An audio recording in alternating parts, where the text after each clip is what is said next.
a recording of that. So we won't record. There'll be no media recording of that. If my staff could bring in juror 16. Are all the jurors here? We've excused juror 4.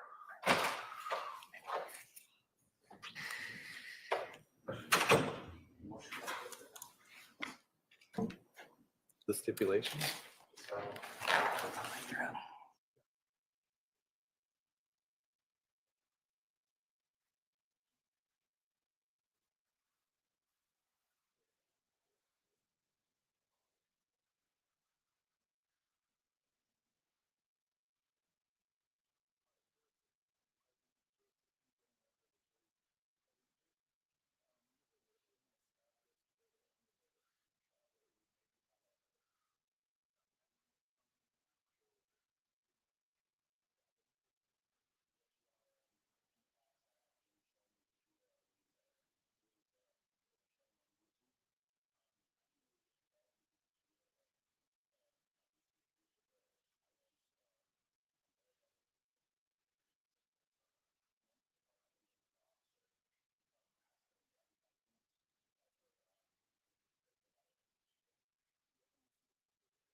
Then what? Walked into the house, proceeded forward, saw a patient on the floor to the right, proceeded to the patient to start an assessment and evaluation. And then Captain Keller had already come in. I'm pretty confident, yes, he would have been quicker getting off the truck and inside. And so you did your assessment, and then what? My assessment revealed that he was unresponsive, no pulse, no breathing, so I would have started CPR, started chest compressions. Did you do that with his shirt on? I would have lifted that out of the way so I could find the proper landmarks. So you had said that you saw that there was, let's see, 2 gunshot wounds, is that correct? Yes. And then you saw that through the shirt? Or how did you assess that when you first entered? That's my question. Once I'm doing CPR, I can see 2 bullet holes in the shirt. I can see that on the chest and on the abdomen. I can see the wounds as I'm looking at the chest and doing chest compressions. Okay. And then he had on what color shirt? I wouldn't have recalled other than, I guess, the video yesterday. I think it was a dark colored shirt I think we saw on the screen. And so you had talked yesterday about the blood being more blood on chest, not pooled around your knees, right? Is that correct? Correct. And so with the dark shirt, was it hard to see the blood? I'm kind of trying to see what you saw when you entered. I remember seeing blood on the chest. It wasn't, I remember not seeing blood on the abdomen. And there were holes in the shirt, 2 holes in the front side? I would, best of my recall, yes. Okay. And when did you cut off the shirt, and how does that procedure work? I continued doing CPR, chest compressions. One of my other colleagues would have cut that off, and knowing that the shirt maybe is potentially evidence, that's why I said to her, don't cut through where the holes are. So she could have cut down the side instead of on the top of the body. And do you use like a special scissors or something for that? Yeah, we have some trauma shears in our equipment. Okay. And who was that? Was that Phelps or? I believe that was firefighter Kaczynski. Okay. Kaczynski, that's one I didn't have. So who all was sitting there with you that was on scene at that time? Firefighter Fife would have been there. Mhm. Firefighter Kaczynski, the 3 of us, kind of like we saw in the video, or I get the picture yesterday. All 3 of us around the patient, while Captain Keller was standing back a little bit, like you saw in the picture. Okay. You said that you had been a CPR instructor for 12 years. Is that correct? Yes. Okay. And was that for the last 12 years or 12 years ago? Approximate dates 2004 to 2016, let's say. Okay. And so have you taught people who have never done CPR before? Have I taught those individuals? Yes. Right. And not just like people renewing their certification, but both? Correct. Okay. How many people would you say that you've taught that have never done CPR before? Never done CPR, and it's probably in the hundreds over that long of doing that. So you'd be familiar with how a first timer would react? Yeah, you try to forewarn them what to expect. Okay. So these first timers, they have to be taught the appropriate place to place their hands. Would that be fair? That is part of the course, yes. And so do you show them, or do you just tell them in class where to put their hands? It's a video-based system through American Heart. There's a curriculum that we would have been following. Okay. So if you could only tell them, like over the phone, that might be difficult for them to know the correct placement of their hands if they've never done it before. I guess it depends on the instructions that the dispatcher gave. Ultimately, if I was telling somebody over the phone, you want to put your hands on their chest, on the lower part of the chest. It's that kind of simple, so to speak. Okay. But without the video, if you were teaching a class and you didn't have the video, it might be difficult, right? For a bunch of first timers? Objection, speculation. Overruled. You can answer. Oh, did me answer? Oh, okay. Sorry. Can you repeat the question then?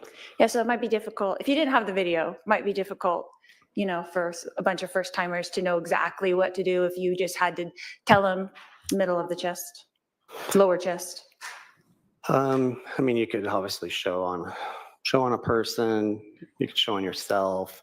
If I you mean- couldn't show them and you could only tell them, could it be difficult? I suppose it's possible depending on the person. Okay, that's fair. So do you think that your CPR class would be fairly successful if you had no visuals? Objection, relevance, speculation. Yeah. Next question. I got it, Your Honor. So if a person had never done it before and was just told how to do it, is it possible that they might not be acquainted with where to put their hands? It's possible. And it would also be possible that they might not do it properly. That could be possible too. And right now, when you're teaching CPR, and I didn't say you are teaching right now, but if you're teaching a class, are they just doing percussions now? There's no breathing in the mouth, is that correct? It's going to depend on the level of the class. As far as the lay rescuer, people that have never done it before that just want to have the training, it's evolved and we're teaching compression only.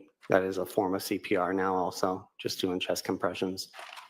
And how long do you teach to do that for? How long of a period before you take a rest or?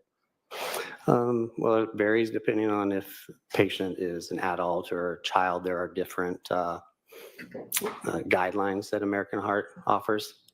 So in those courses, they're getting to learn information for adults and children and infants also. Correct, right. So for an adult, how long, like 30, 100, 150? It's been a while, so just wondering. With an adult, they're also taught they need to call for help right away also. So that's a factor. Are they alone? Is somebody else able to call? Can they call, put the phone on speaker, start, while talking to 911? And then they would just keep going until help arrives. So there's no timing, like you take a 10-second break, you just do compressions? Not for that type of level of CPR, there wasn't. Okay. So it's helpful if you had someone there that you could take turns, like I do 100 and then you do 100, because it's kind of exhausting, right? Objection, compound question, relevance. I'll sustain it as the compound question. You can re-ask the question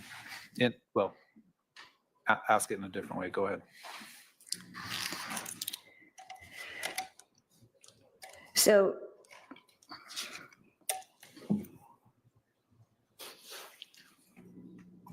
how long did you administer the CPR before you did the flip over?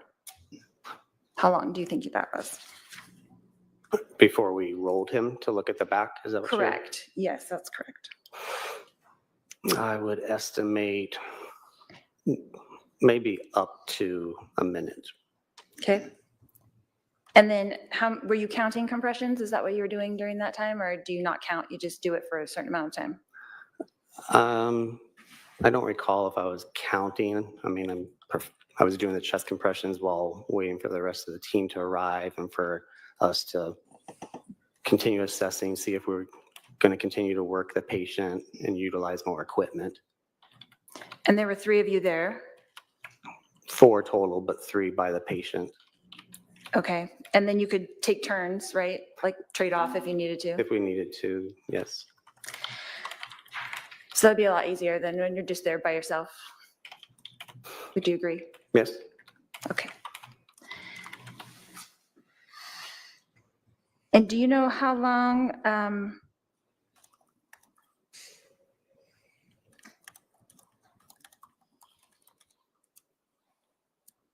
how long after the rolling over did you started doing compressions again? Is that correct?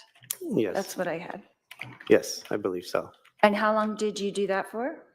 I would estimate maybe upwards of another minute So maybe 2 minutes total? during that sequence, yes. And was there another sequence? At some point, we would have stopped doing chest compressions so we could evaluate the heart rhythm. That's on the heart monitor. With the heart And monitor? you can't be doing compressions to evaluate that. Okay. And then you didn't continue compressions after the heart monitor at all? From what I recall, I resumed again in brief discussion as far as what direction we were going to go.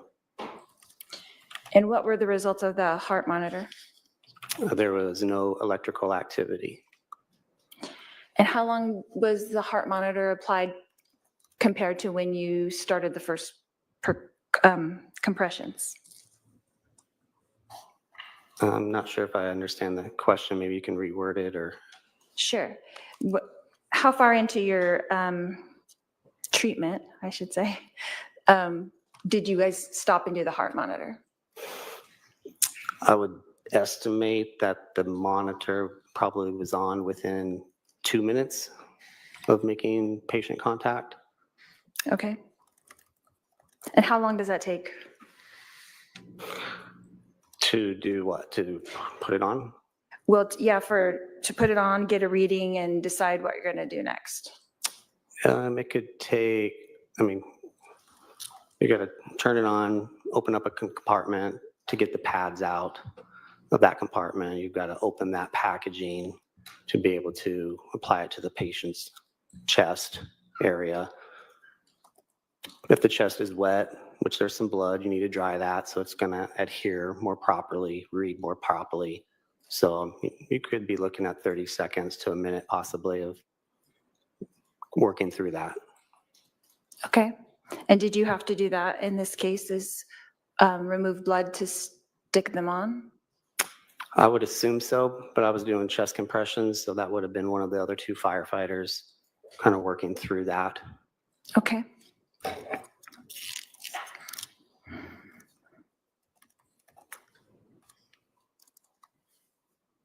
So I understand correctly, you said when you rolled him over, did you cut the shirt in the back also to see the exit wounds? Is that? No, we only had to cut the shirt one time. That was when he was still laying on his back. You cut it down the side and that opens it up to where then you can remove it from the body, pull it off. So you did pull it off completely at some point? More than likely, I would say yes. That's typically what we would do. Okay. But you don't remember if you did that in this case? I know that I didn't do that because I was doing chest compressions. So I would assume one of my colleagues did that completely. That's typically what we do. Okay. And so you're back to doing the compressions for the third time, and then you stopped that at some point. Was there another procedure after that? No, at that point in time is when we would have called the patient. And who announces that? Ultimately, I remember our captain, since he's in charge of the crew, would be considered the lead medic. He has the most experience. He's also charting the call, kind of running it, kind of made that final decision. And that would be Captain Keller? I'm sorry, I didn't want to interrupt you. Yes, correct. Okay. And then he did call it at, do you know what time? It would have, I don't have it memorized, no, it would have been like in the charting that he was doing. And who documents that? He would have He documented would have that. done it? Okay.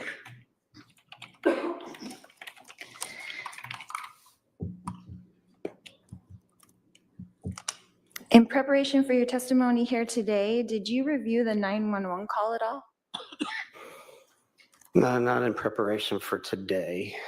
Not the actual audio, no. No. No, not today, not for this. What did you review for today? I was able to look at the incident times were dispatched by Phoenix Fire Department.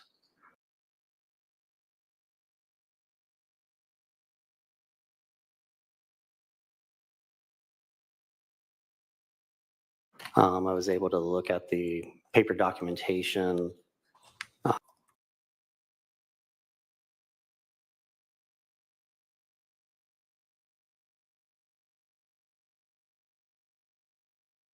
Does that chart consist of? There would be scene times, date, time, address, patient information, name, address, maybe medical history, things that we, a narrative of what we discovered, what we've done, treatments that we've done. The heart rhythm from the monitor gets attached to it.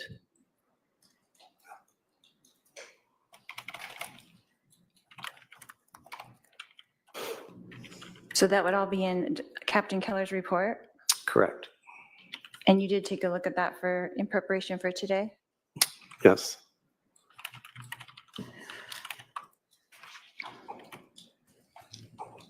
And did you write a report regarding this incident? No. You don't have to document anything? Just one person documents the call. So for all of the people that were there from fire? Correct. Okay. So that's the total report, is you just give your input to him and he puts it into the report? Correct. And that's the same for the other two firefighters that were along with you? That's correct. Okay. So they don't have their own individual reports as well? No. Okay. And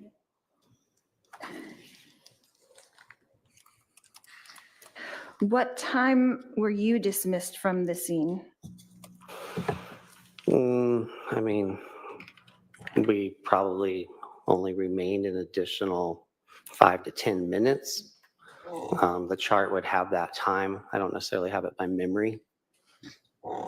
So how long were you at the scene total? Like, If I had to estimate without looking at it, I would say approximately 20, 25 minutes. okay.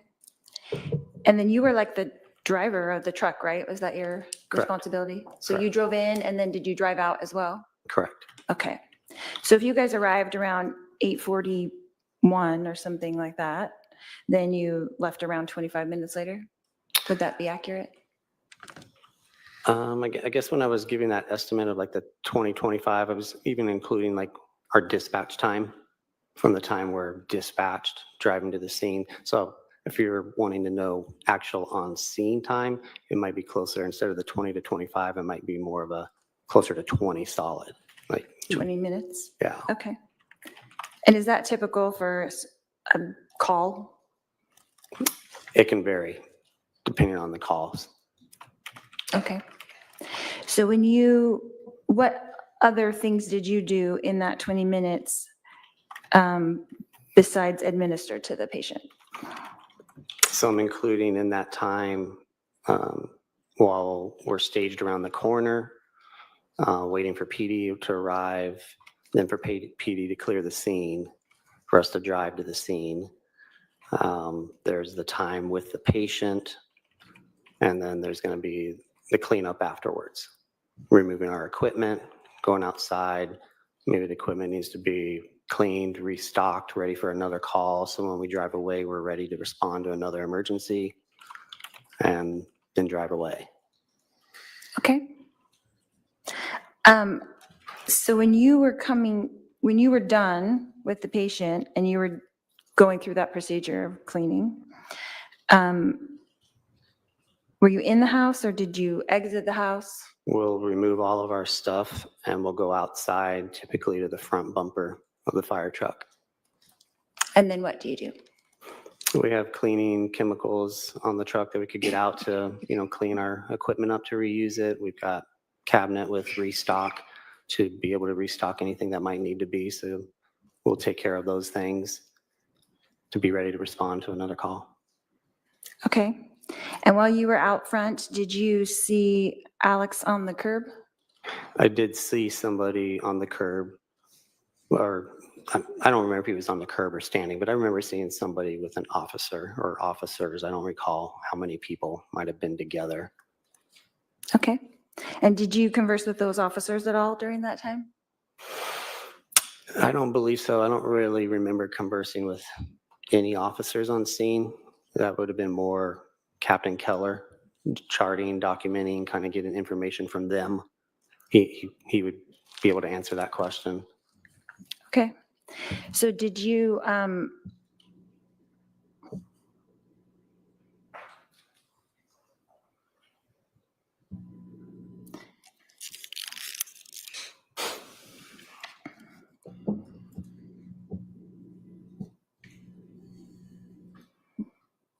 was anybody in firefighting on your team, the four of you that were there, was anyone asked to take a look at Alex? We were not.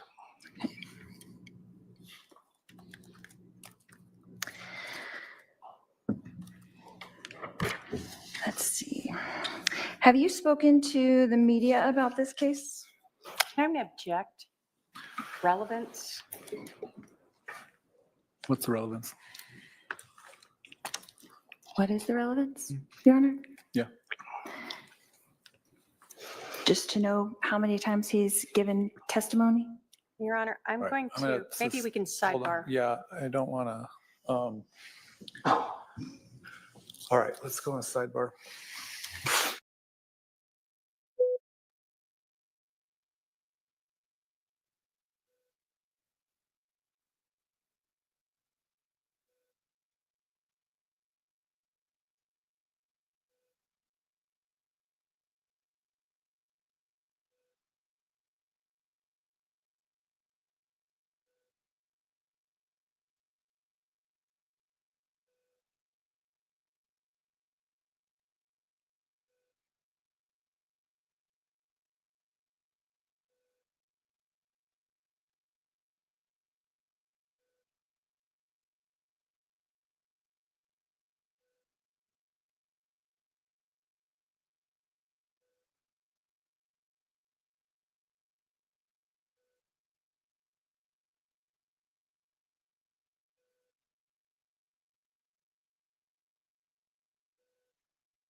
Okay, just a few more questions.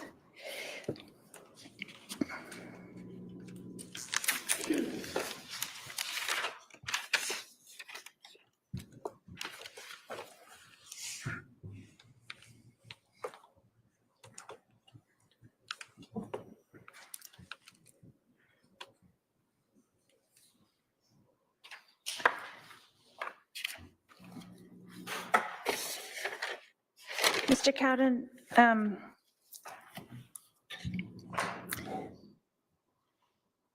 is it possible that if there was a wound to the chest, that doing compressions on that could cause other damage? I suppose it's possible, but ultimately it doesn't matter. If the heart isn't beating, it's what you got to do. It's the appropriate treatment. So would a common person who doesn't know how to do CPR maybe hesitate about pushing on a bullet wound? Objection, speculation. Sustain. But you wouldn't. Can you repeat the question? You wouldn't hesitate to push on the bullet wound if the heart was stopped? No, I wouldn't. And you would have to assess if the heart was stopped in order to do that? Yes, you would check a pulse like we did. We would, use our equipment like we did. Okay.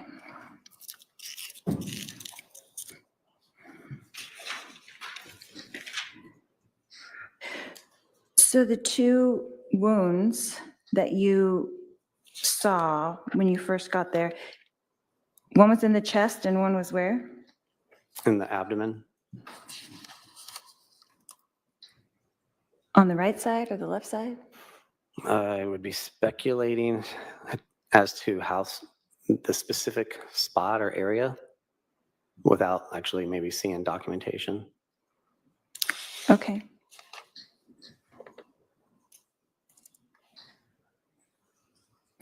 And can you tell me about I think there's a word for it, but I'm sorry, I can't remember what it was. The crunch.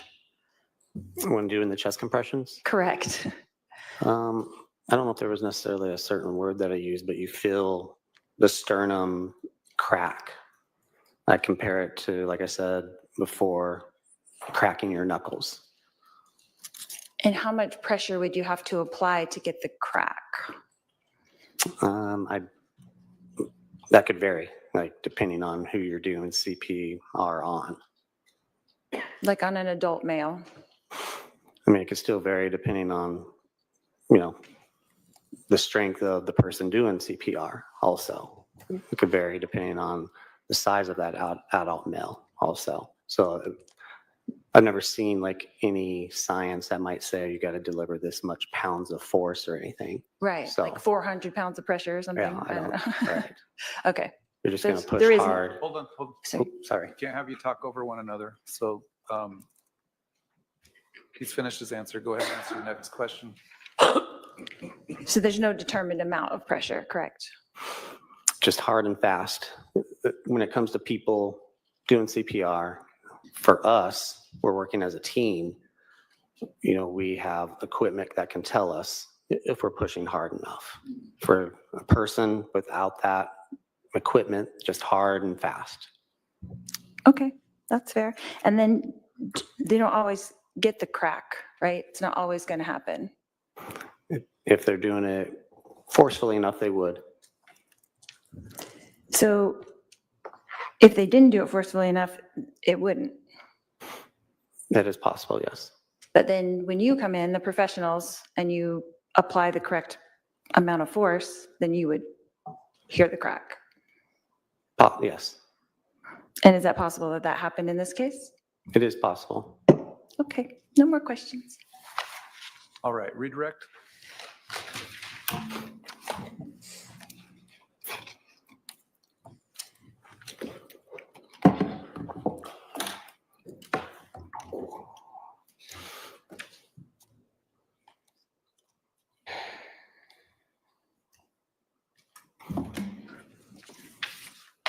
Does 911 have to regularly instruct people on how to perform CPR? I don't know if I can answer that since I don't, do that since I'm not 911. Have you regularly heard while listening to a radio, 911, instructing people on how to do CPR? We have had PTI information when we're responding to a call that will tell us that they are either performing CPR or being instructed to. So you've seen in the past that 911 is prepared to handle individuals who may not know how to perform CPR. Yes, And that's to help try to keep the patient's blood moving while you're en route. correct. You were asked a lot about trading off and other people doing compressions. At this scene with this patient, Charles Vallow, did you ever trade off and have someone else do the CPR compressions? No, You were the only one doing the CPR compressions. yes, Were you doing CPR while another paramedic or EMT was getting the heart monitor ready? yes, So this timeline of however long it took them is in conjunction with you still performing CPR. yes, We talked about Charles's shirt being cut. If photographs from the scene show his shirt still around his neck, would that indicate that it wasn't removed from him? after the cutting. Yeah, so if police, let me ask you this. When you guys are done and he's called deceased, do you put his clothing back on or modify him in any way? No, we would just take our equipment that's necessary to take. So if his shirt was still around his neck, then that's how it would have been left. Correct.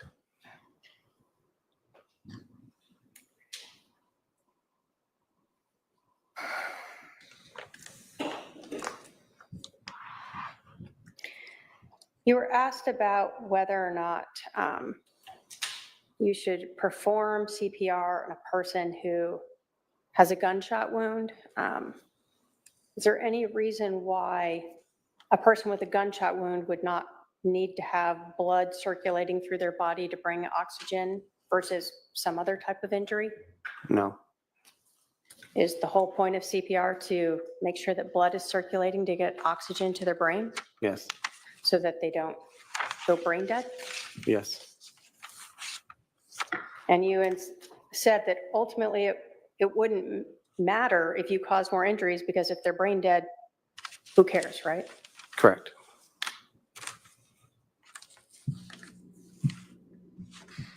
In your assessment, did you feel that no one had performed CPR on Charles Vallow before you arrived?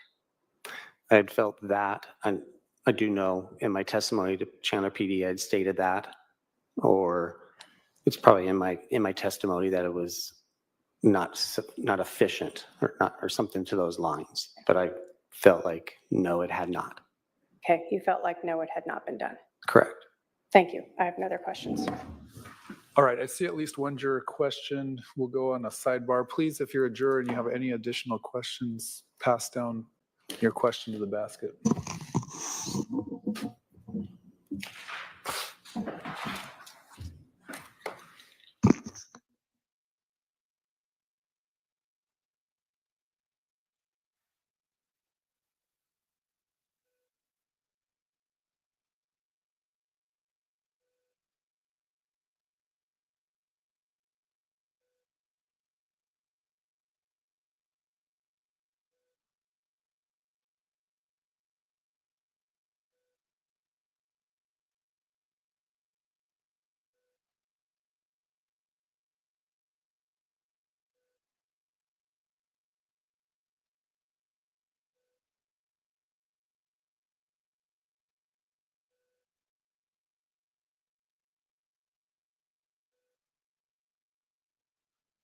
All right, sir, you can step down.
Kent Keller.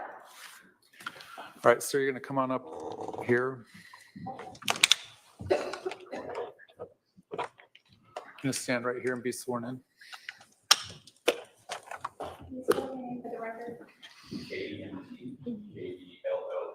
Thank you.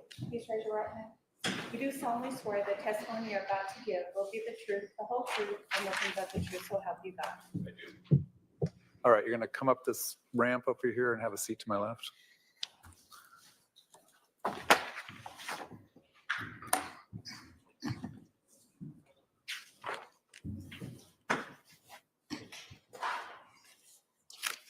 Go ahead. Thank you. Sir, would you please introduce yourself to the jury? My name is Kent Keller. I'm a recently retired captain with Chandler Fire Department. When did you retire? April of 2022. And how long did you work with the Chandler Fire Department? 32 years. While you were there in, let's talk about 2019, what were your duties? What was your rank? My rank was captain. I was an engine captain, so a company officer. I was in charge of a 4-person crew. We basically respond for calls to service and the different functions of a. Did those calls for service include medical calls? Yes, ma'am. Did you have any training in the area of, I guess, medical treatment yourself? Yes, I'm a paramedic. I went to paramedic school in 1991. And can you tell us, is there or was there ongoing type of continuing training to be a paramedic? Yes, yes, ma'am. There is continuing education throughout the year. You have to have a certain number of hours in each subject, and as well as updates as far as pharmacology or different treatment modalities. So yes, there is constant change. And the difference between a paramedic and an EMT? Well, an EMT is EMT-B, EMT basic. A paramedic is an EMT paramedic. So the biggest difference would be invasive treatments. So you're trained with more ability to provide care, cardiology and pharmacology. When fire gets a call of a person who is shot, what is sort of the normal response? What does fire do when they are coming to a scene and they know a person has been shot? Well, what they normally would do is you get the dispatch, you look on a map, you route yourself in, and then you would determine a safe place to stage while the scene is secured by PD. Okay. And then how do you learn that the scene is secure? In Chandler, anyway, we have interagency communication. So you're on the radio both with Phoenix Dispatch and Chandler PD, direct car to car or to Chandler PD Dispatch. So you're actually then told by Chandler Police that it's secure and you can come in? Yes, ma'am. They will give you a scene safe or code 4 and cop talk. When you arrive on scene as the captain, what is your role when you get there? My role is scene safety, primary scene safety.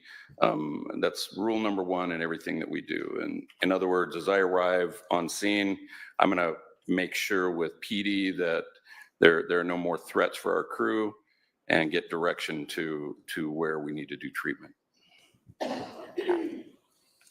When you have this team of 4, how do you determine who does what?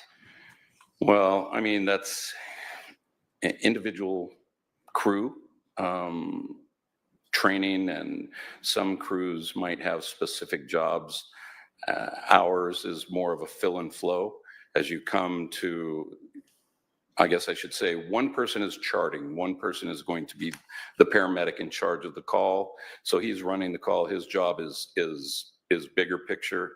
And then that'll leave 3 people for hands-on treatment until a 2-person rescue would arrive, an ambulance would arrive to help, if that were the case. Does fire ever respond to a scene and then advise that a person is deceased? Certainly. And if fire responds, determines a person is deceased, and this is potentially a crime scene, what does fire do at that point? Well, fire then would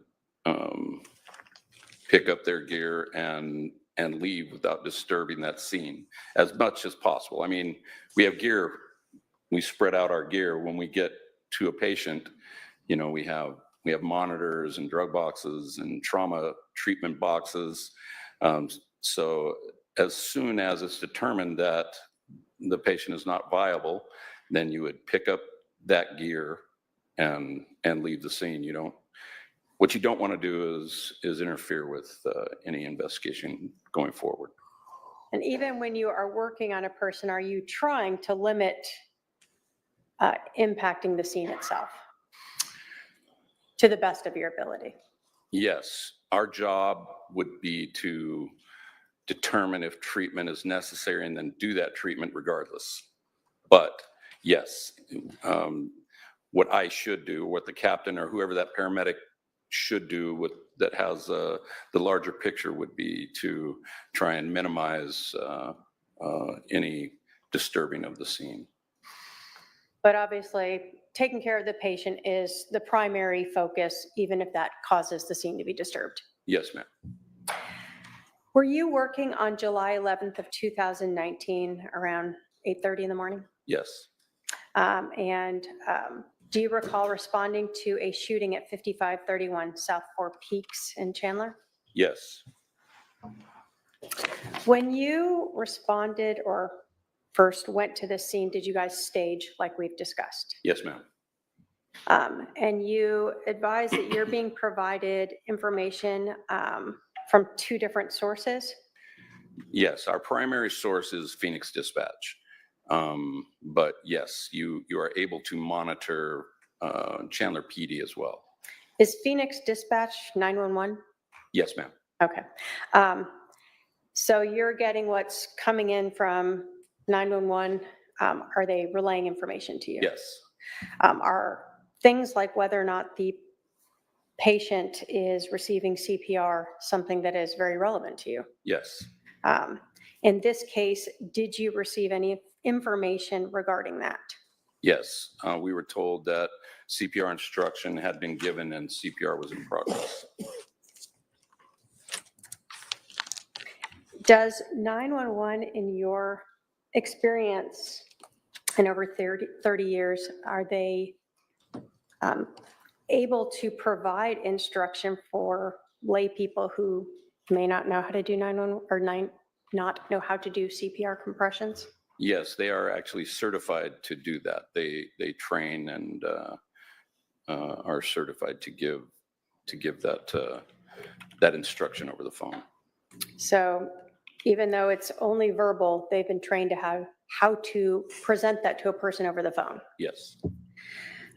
So you are advised that CPR instructions have been given and that CPR is that compressions are being given? Yes. Been a little while, but yes, I believe that I was told. I do know that instruction. I do remember specifically hearing that CPR in progress. I believe I remember. I would have to, but definitely the CPR instructions had been given. Does knowing that a person has been receiving CPR impact the way you view a patient when you enter a scene? Yes. How? Well, because it would make the patient more viable. If adequate CPR were given prior to our arrival, then you would hope that good CPR was given and that oxygenated blood was being pushed around the body, which would mean that make the patient more viable at that point. When you go to a scene where you believe CPR is given,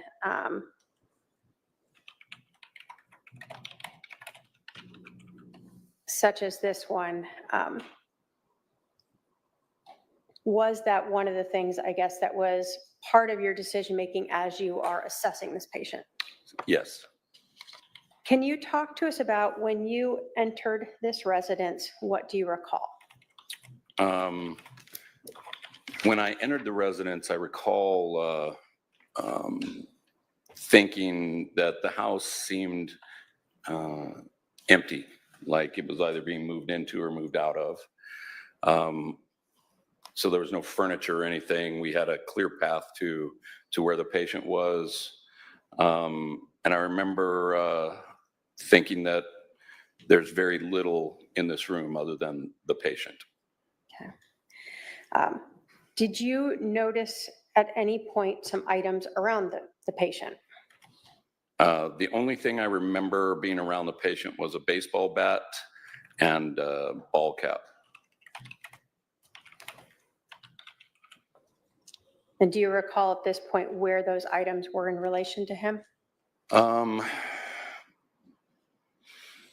Yes, I believe the baseball bat would have been on the patient's right and the ball cap above him somewhere in the room. I think the baseball bat was against a wall on his right. Do you recall ever seeing a bullet near the victim? Once we started assessing, I did see a bullet, a spent round on the floor. So that's sort of a little bit into you're in the Yes, ma'am. scene. Yes. Wasn't something you initially recognized? No, no. While you're in there, was there any officers in the room with you or inside the house? There was at least one officer still clearing the house, I believe, or at least going through the house. I only recall for sure one officer being interior. Can you describe for us how the patient, how Charles was laying when you first observed him? Yes, ma'am. He was laying supine. He was laying on his back. As we entered, his head was towards us, so geographically, I think north.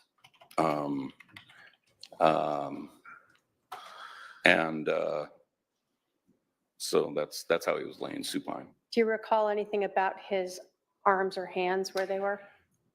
I don't. To his sides, I don't recall, honestly.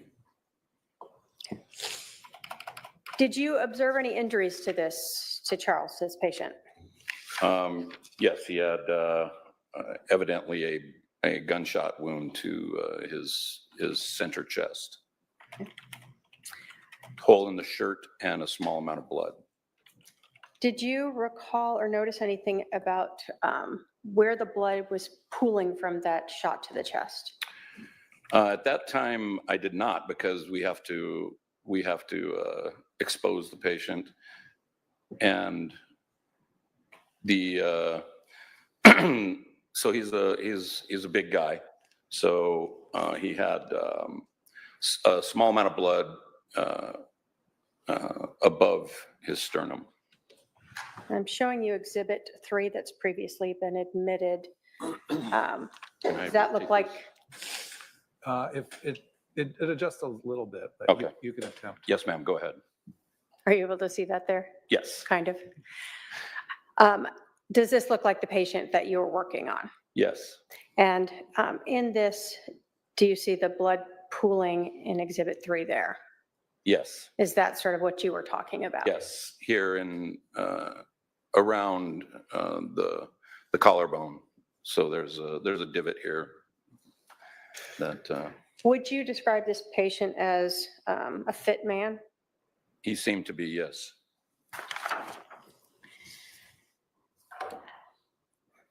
When you saw that pooling like that, did that stand out to you or seem at all impactful in your decision of whether or not CPR had been given prior to your arrival? Yes. Why is that? Because had adequate CPR been given there, I would have expected more blood possibly on there and perhaps a pool of blood under him. I didn't see any blood under him. I mean, when we first got there. So when you guys first arrived, let's go back to sort of describing the scene. You said that you didn't notice any blood pooling under him. I did not. And is that something that you guys are cognizant of since you're going to have to get down and around him? Yes, but we're more cognizant of it because it would indicate an exit wound. And obviously, the more blood there is, the more the heart was beating or CPR was being done. Okay. So both the lack of spreading on him is one indication that kind of made you question if CPR had been given? Yes, ma'am. And the lack of pooling of blood underneath him was another sort of Yes. flag to you that maybe CPR had not been given. And no one was doing CPR when we got there. Would have been the primary indicator to me. And I say that because if CPR were in progress by PD, if there were an officer there doing CPR, then they would have continued to do CPR until we relieved them.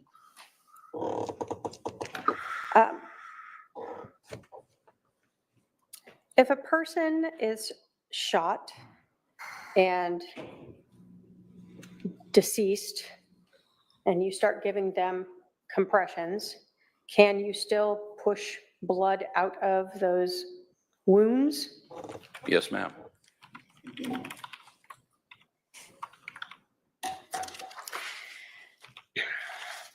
Now, at some point when fire arrives and they are assessing a patient, do they, I'm going to put up Exhibit 4 here.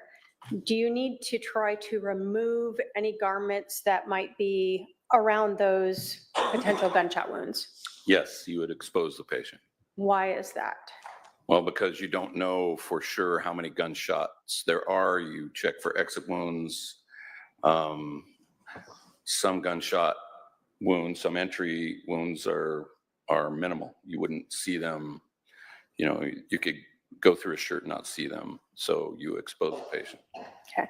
I have Exhibit 4 up here from body cam from a officer that's previously been admitted. Do you recognize who these people are and where this is? Yes, ma'am. And is this you? It is. So in this case, at some point, was Charles's shirt cut in any way to allow access to those gunshot wounds? That would be the norm. Is at this point they would be cutting his shirt. Do you recall from this scene how many gunshot wounds you observed to the front of Mr. Vallow? I believe 2. Okay. Now, when you guys first arrived on scene, do you check the pulse? Like, what do you do when you first get there? Yes, you would check for pulses, carotid pulse, and obvious signs of life breathing, so chest rise and fall, as you are walking up to a patient. So in this case, for Charles Vallow, did you guys find a pulse? No, ma'am. Did you notice him breathing? No. Do you do any other assessments before you start compressions? No. So if he's not breathing and you don't see that he has a pulse, why begin CPR? Why start compressions? Because you don't know how long he has not been breathing or not had a pulse. Okay. He could have just stopped those things moments before we got there. which would make him a viable candidate, or a viable patient, rather. And does, again, the fact that you believe CPR had been performed prior to you arriving also play into your decision to see if he's viable? Yes. As other officers are doing compressions, what are you doing there? So I am charting. So I am, in this particular case, I was running the call. So I'm going down a checklist, gathering information, getting, listening to what they're telling me, and having them, I'm directing them throughout the call. Okay. So at some point, are compressions stopped to assess the patient in other ways? Yes, after a heart monitor is on. Okay. And so are compressions able to be performed while someone else is getting the heart monitor ready? Yes, compressions continue throughout until you stop compressions to check for pulses. Okay. Do you ever want to check a patient who you see has gunshot wounds, such as Mr. Vallow here, to see if there's exit wounds? Yes, ma'am, immediately. So they would have cut his shirt, taken his shirt off, rolled him, checked for exit wounds, and then rolled him back and continued compressions. In this case, are you documenting your observations and others about what you observed when he was rolled? Yes, So when he's rolled, you're looking at his back? back, right, from the back of the head to the back of the feet. Okay, so he's completely rolled over so that you can see his back. Yes. Did you notice anything about Mr. Vallow's back that may have indicated he'd been there for significantly longer than you originally thought? He did have lividity. So there was modeling, skin modeling and lividity. Once the shirt comes off, then you could see modeling on the skin, and lividity had begun to form. Can you tell us what modeling means? Modeling is sort of a patchy looking skin caused from hypoxia or not enough oxygen getting to the skin. I mean, you can have mottled skin for different reasons, but in this case, it would be from his heart not beating. Okay, and then you said lividity. What does Yes, that ma'am. mean? So lividity is the pooling of blood, and that takes longer, much longer. So the blood will begin to leave the tissues and gravity drain to the lowest part of the body. So when the blood isn't being circulated by either CPR or the heart, the blood just starts to pool there. Yes, And so you noticed that as well when he was rolled? yes. Did you notice any exit wounds? I did notice at least one exit wound, yes. After you looked at his back, do you recall, I guess, when in this process you checked his heart monitor, when that was done? I do not. This all happens simultaneously. You asked what these different people are doing. They're doing all of those things simultaneously. So your patient is exposed, CPR has begun, and the evaluation, the rest of the evaluation is happening. So timeline, it's on the heart monitor, I'm sure, but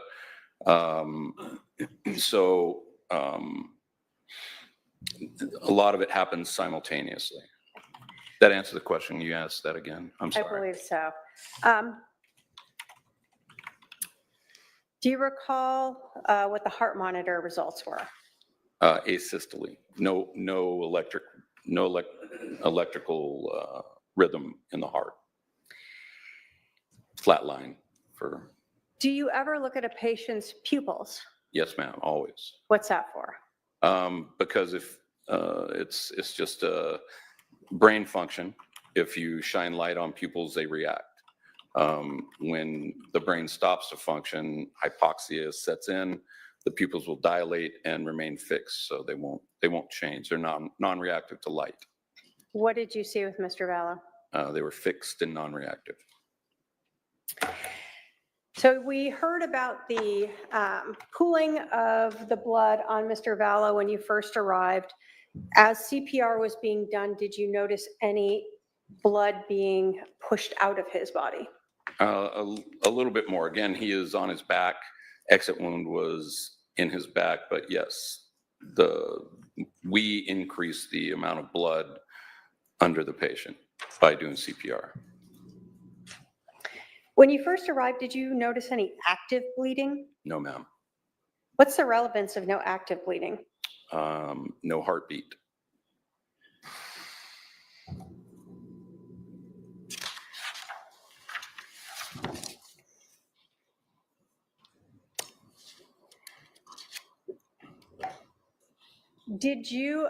Were you advised of Scott Cowden's information about when he started CPR, hearing the crunch, or feeling, I guess, the crunch of him performing CPR? Was I advised of it? Yeah, did he let you know that? No, but that would be expected. And is that expected if CPR hadn't been performed? No, not adequately. Again, big guy, so that the sternum the cartilage holding the sternum to the ribs breaks. It gives way, and that actually makes CPR much easier. In this case, you came in, he wasn't breathing, he was pulseless, his pupils were dilated, the heart monitor said there was no activity, correct? Yes. When you looked at his back, you noticed both mottling, which meant that the blood wasn't moving through his body? Yes, and modeling was on the front as well. Okay. So as that blood pools, so it leaves the tissue, that's gonna hasten the modeling part of it. So you noticed that when the shirt was then cut and Yes. he was exposed, Yes. as well as when he was rolled. Yes, And then you also noticed on the back the lividity of the blood pooling there. yes. When you, I guess, obtained all of that information, did you end life-saving measures? Yes. Who decides to end life-saving measures? I do, as well as the rest of the crew. So Scott Cowden is also a paramedic, and he concurred. So then we call that in, and we cease life-saving function, or attempts rather. When you cease life-saving measures at a scene where someone's been shot and is now deceased at the scene, do you leave sort of any attached medical devices with him? Well, as little as possible. So what would have been left on him would have been defibrillator pads, probably EKG electrodes, and probably a CPR puck. Okay. Now, when you arrived on scene or when you were exiting, did you ever notice any male outside that might have been with some police officers? Oh, a person? Yeah. Yes. One person, one male. And did you notice him when you arrived or when you left? Well, when I arrived, my job in particular is to kind of get a larger overview of the scene. So I did notice a person talking with PD. And when you observed this person, did you notice anything that he appeared to be injured in any way? No. So no obvious injuries to you? No. If you had been asked to treat him, would you have? Of course. Did you see that same person outside when you left? Yes. And when you left, did you observe anything about him again that he appeared to be injured in any way? No. Did you ever see a female and a female teenager at the scene? Yes. Where did you see them? They were across the street from the house we were at. Do you see that person in the courtroom today? I see the adult, yes. Can you point her out and let us know what she's wearing? Dark blazer at the defendant's table. Dark clothes, I'm not sure what it is. Okay. State will ask the record to reflect the witnesses identified the defendant. Good job. Did you overhear her talking or saying anything? I did overhear her talking with the police officers, or someone said something about not getting invited to a pool party because of the commotion at the house or something, so. What? Did you have any formal interaction with her? No. When you sort of completed and left this scene, looking back and assessing it based upon your training, your experience, what you observed and what was done to Mr. Vallow at the scene, would you agree that Charles Vallow was dead before you entered the house? Yes. Based upon your training, your experience, what you observed and what was done to Mr. Vallow, would you agree that it was highly unlikely that anyone had performed CPR on Charles Vallow prior to fire arriving? Yes. I have no other questions, Your Honor. All right, Cross.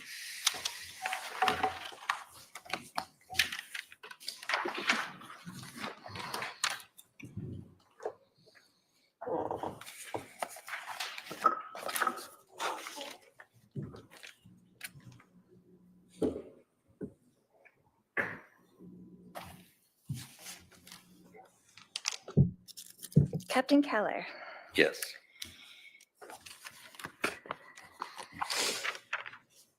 You were first on the scene? The police department was first, but yes, we were the first fire unit. First fire on the scene. Mhm.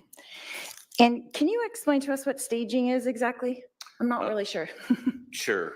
Staging, when there's some violent incident, the fire department, the firefighters don't have protective equipment for that sort of a scene.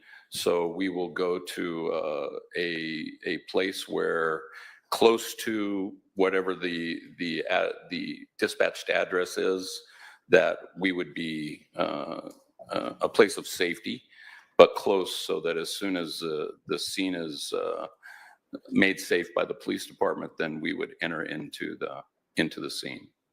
So that would be like a couple houses away, or? Could be a couple Really? houses, could be behind cover. In this case, it was gunshot was the call. So you want to make sure that you are a little ways away, Okay. in case there was more gunshots. Right. So you parked somewhere on the street, but a couple houses down from the house. Is that correct? Yes. Okay.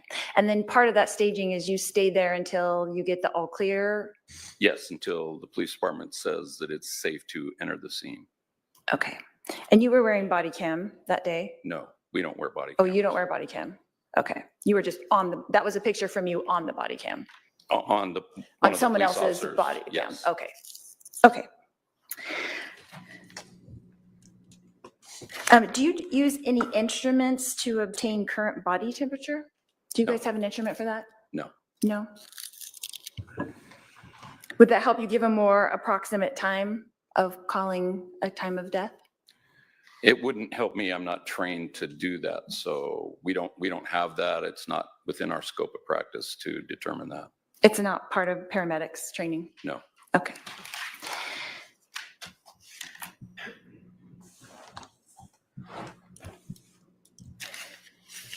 You explained the modeling being patchy looking skin Yes. because of no oxygen to the skin. Is that correct? Decreased, yes. And so will that continue to increase? I don't really understand, like it, would you say modeling is complete or in progress? How does that work? I would say in progress as less and less tissue had oxygenation, I would say it continues to model. So would you say it was in early progress or late progress? How would you estimate that? I could not say early or late, just modeling. That modeling was present Yes, yes. at that point. So how long would it take for modeling to become present? That's kind of my question. I don't know how long. So it could be like Different for different people, I People. suppose. so it could be a minute, 5 minutes? Yeah, he's already indicated. Hold on. That's it now. Rephrase the question. I'll allow it, but make sure you let him answer before you ask your next question. Okay. So it could be just a few minutes, possibly? Possibly. I don't know. Okay. And then lividity, you explained as a pooling of blood. The blood leaves the tissues and goes to the bottom. Is that correct? Yes, Okay. And you saw that as well? yes. And in your estimation, would that have happened soon? You know, oh, that's not a good question. In your estimation, that had begun? Yes. And was it advancing how far? He had lividity on the back of his torso, So does lividity, backs of his arms. start immediately after the heart stops? Is that what you were saying? I suppose it does. Okay. And if you were on any kind of medication, would that affect that as well? I couldn't say.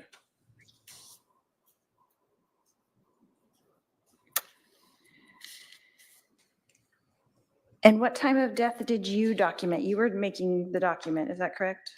Yes, ma'am. And what time of death did you document? I did not put time of death, but I put a time of treatment being ceased, and I don't recall what that time was. It's on that report.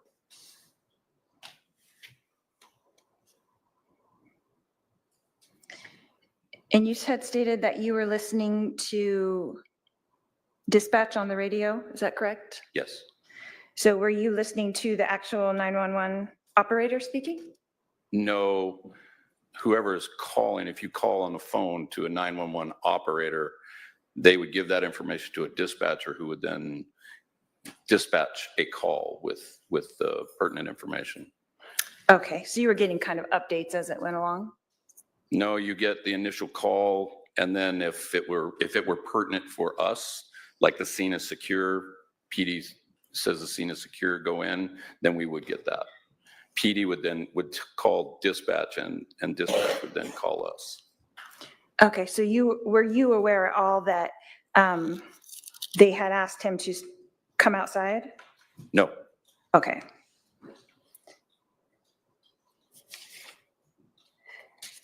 You just saw that he was outside, but you didn't know that the 911 operator had told him to come outside, is that correct? I did not know who he was or how he was involved in it Okay. when we arrived. So on those dispatch updates, it wasn't saying like shooter is in-house or shooter is outside or anything like that? Okay, that wouldn't be, Not to us. That's what I'm That saying. might be to the police department, but that's not something we would hear. okay.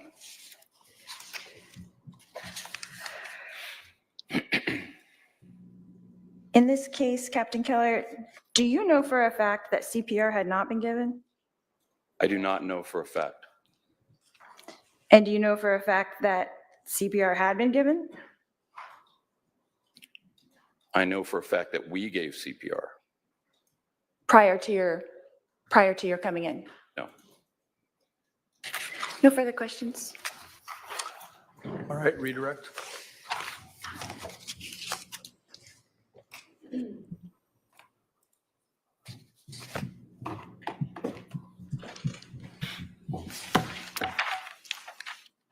Which do you see first, modeling or lividity?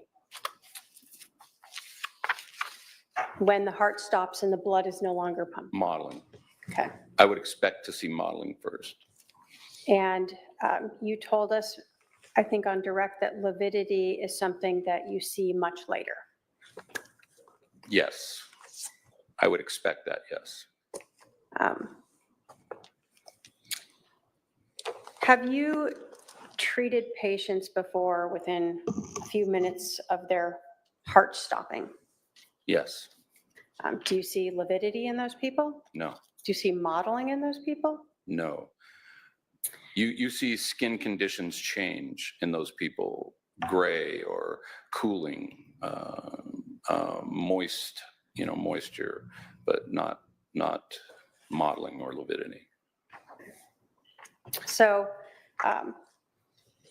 you're not here to tell us how long it takes for those to form, right? I don't know.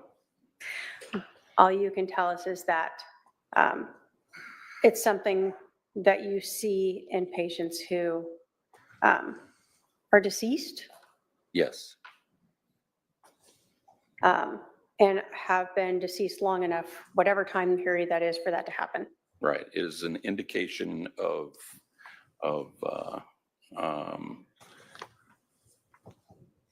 the patient no longer being a viable patient. And that was one of the things that you noted and used in determining to end any life-saving measures. Yes, Now, is the only way to know if CPR has been given to be there with the person watching them? no. What else can tell you that CPR was given to a patient? Well, PD on scene arriving would witness, the best way would be witness CPR. That's the best way. Is there any other ways? Well, yes. Again, you would have an indentation in the chest. The sternum would likely be have been cracked loose from the rib cage. And there would be, in the case of trauma, increased bleeding. You do CPR or CCR sometimes when there's not trauma, cardiac. In this case, were other indicators the blood that was pooling only at the neck and not spread out further? Yes, The lack of pooling underneath the victim? yes, and the mechanical action of doing compressions with a gunshot wound right there would have spread blood in that area as well. It wouldn't just have gone where gravity is. So where you saw is where you saw the blood pooling was where gravity, a low spot. That was my interpretation of it, yes. And you did not observe spread blood across his chest. No.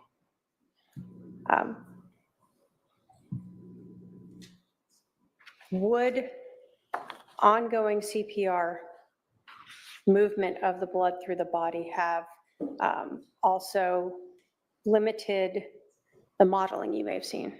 Perhaps.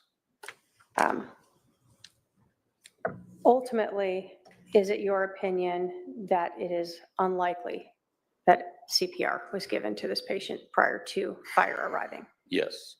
Thank you. I have no other questions. Are there any juror questions? I see at least one coming down. Please pass those down. Put on the white noise first.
All right, we have some juror questions for you.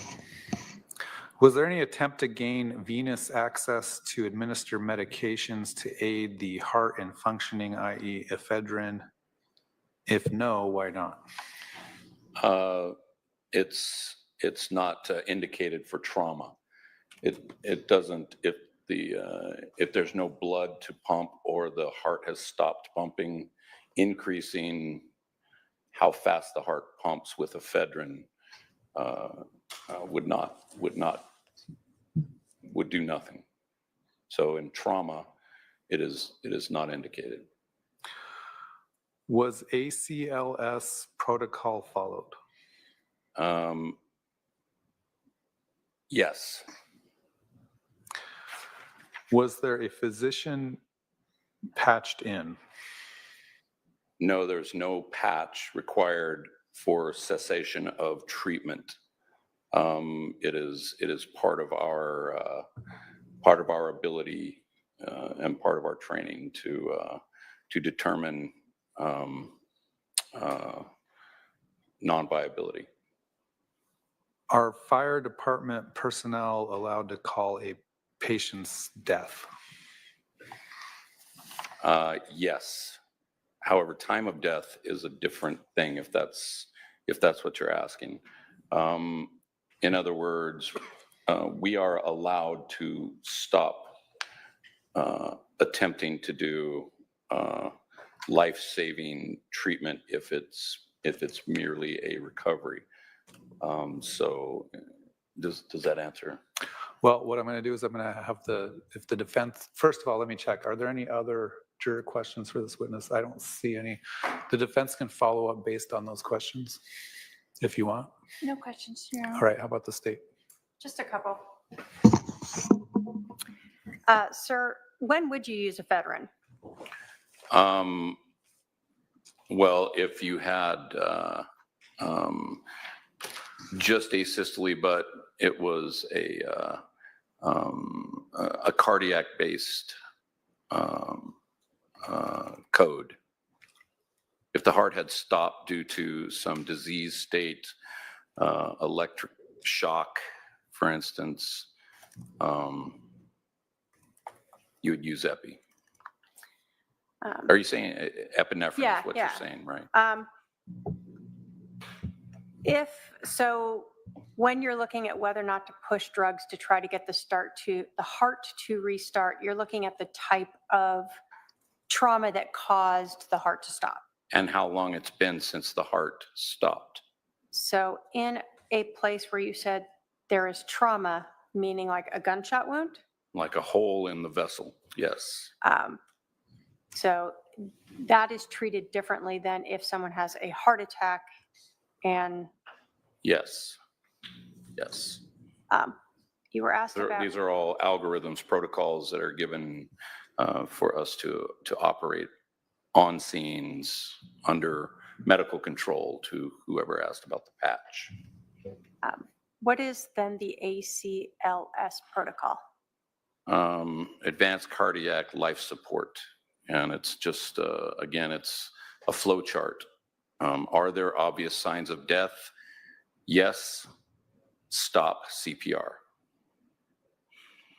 So here, you followed that protocol and stopped CPR. Yes, ma'am. CCR technically, but yes. You were asked about contacting a physician, a patch or something for a cessation of treatment. Right. Are there times where you do patch in with a physician? Sure. You would patch en route, not for a code.